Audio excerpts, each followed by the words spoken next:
بسم اللہ الرحمن الرحیم. دیکھو گزشتہ کل یہ بات ہوئی تھی کہ دادا عبد المطلب نے فدیہ دیا حضرت عبداللہ کی جگہ کے اوپر. جب یہ فدیے وغیرہ سے فارغ ہو گئے تو اب دادا عبد المطلب کو ان کے نکاح کی فکر ہوئی. تو ایک خاندان بنی زہرہ، ان کے خاندان میں وہب کی بیٹی جن کا نام آمینہ تھا، ان سے پیغام دیا نکاح کا عبد المطلب نے، دادا عبد المطلب نے. جو وہیب ان کے جو چچا تھے ان کی پرورش میں تھی حضرت آمینہ، اور وہیب کی بیٹی سے خود عبد المطلب نے نکاح کا پیغام دیا جن کا نام حالہ تھا. ایک ہی مجلس میں دو نکاح ہوئے، باپ اور بیٹے کے. خیر، نکاح جب پڑھنے جا رہے تھے تو سیرت کی کتابوں میں لکھا ہے ایک یہودیہ عورت کے اوپر سے گزر ہوا جو توریت انجیل کی عالمہ تھی. جب اس کی نظر اللہ کے رسول صلی اللہ علیہ وسلم کے والد محترم پر پڑی، حضرت عبداللہ پر، تو اس نے اندازہ لگا لیا کہ اس کی پیشانی جو چمک رہی ہے نور نبوت ہے.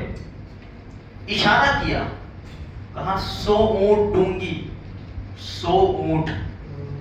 اس کی جگہ اس پر اس کے جواب میں حضرت عبداللہ نے ایک شعر پڑھا جس کا ترجمہ یہ ہے کہ جس حرام کام کے لیے تو بلا رہی ہے وہ کبھی بھی نہیں کر سکتا میں. خاندانی لوگ، دیندار لوگ اپنے دین کی حفاظت کے لیے گناہوں سے اپنے آپ کو بچا لیتے ہیں. شعر پڑھ کر پھر آگے چلے گئے. نکاح ہوا، 3 دن وہاں رہے. جب واپس ہوئے تو اسی عورت کے راستے سے گزر ہوا. اس نے جب دیکھا تو کہا کہ جو نور نبوت تھا اب نہیں ہے. کتنے ہوشیار لوگ تھے. تو اس نے پوچھا، اس کا نام فاطمہ بنت مرد تھا، یہودیہ عورت کا نام. اس نے حضرت عبداللہ کو پھر بلایا، کہا کہ کہاں گیا تھا؟ کہا کہ بنی زہرہ میں گیا تھا، وہب کی بیٹی سے میرا نکاح ہوا آمینہ سے، 3 دن وہاں پر رہا. تو کہنے لگی مجھے غلط مت سمجھنا، میں فاحشہ عورت نہیں ہوں، میں نے تیری پیشانی پر نور نبوت دیکھا تھا. میں چاہتی تھی کہ یہ امانت میں اپنے پیٹ میں لوں، لیکن اللہ نے کسی اور جگہ ودیعت رکھ دی. جا ٹھیک ہے. خیر، چلے گئے.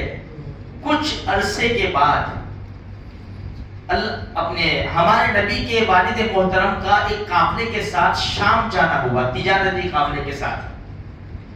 مدینہ منورہ میں بیمار ہوئے اور وہیں ٹھہر گئے. جب قافلہ شام سے واپس آیا مکہ مکرمہ تو عبد المطلب نے اپنے بیٹے عبداللہ کو نہ پایا. کہا عبداللہ کہاں ہے؟ تو کہا کہ مدینہ منورہ میں بیمار ہو گئے تھے، تو بنی نجار ان کا ننیال وہاں تھا، وہاں پر ہم چھوڑ کر آئے ہیں. اپنا بڑا بیٹا حارث جلدی ان کو دوڑایا مدینہ منورہ کہ جا عبداللہ کی خبر لے کر آ. جب مدینہ منورہ پہنچے میرے بھائیوں، رونگٹے کھڑے ہو جاتے ہیں.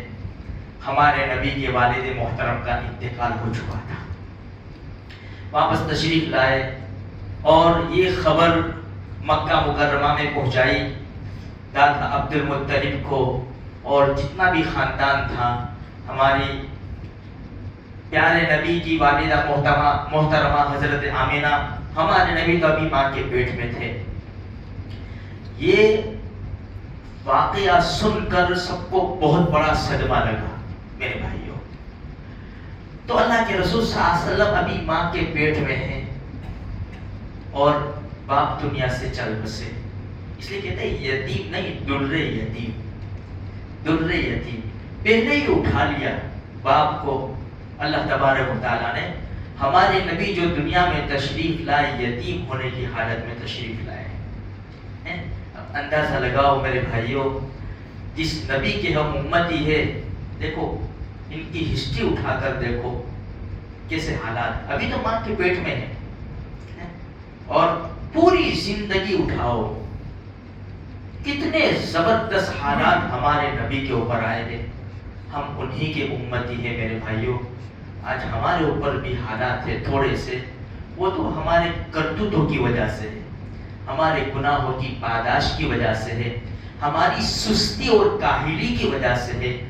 آج بھی اگر ہم نے پکا ثبوت دیا محمد الرسول اللہ صلی اللہ علیہ وسلم کے امتی ہونے کا اور ان کی لائی ہوئی شریعت کی حفاظت کا پکا ثبوت دیا، تو آج بھی میرے بھائیوں وہی اسلام کا اور مسلمانوں کا ڈنکا بجے گا جو 1400 سال پہلے جہاں مسلمان جاتے تھے وہاں مسلمانوں کا ڈنکا بجتا تھا۔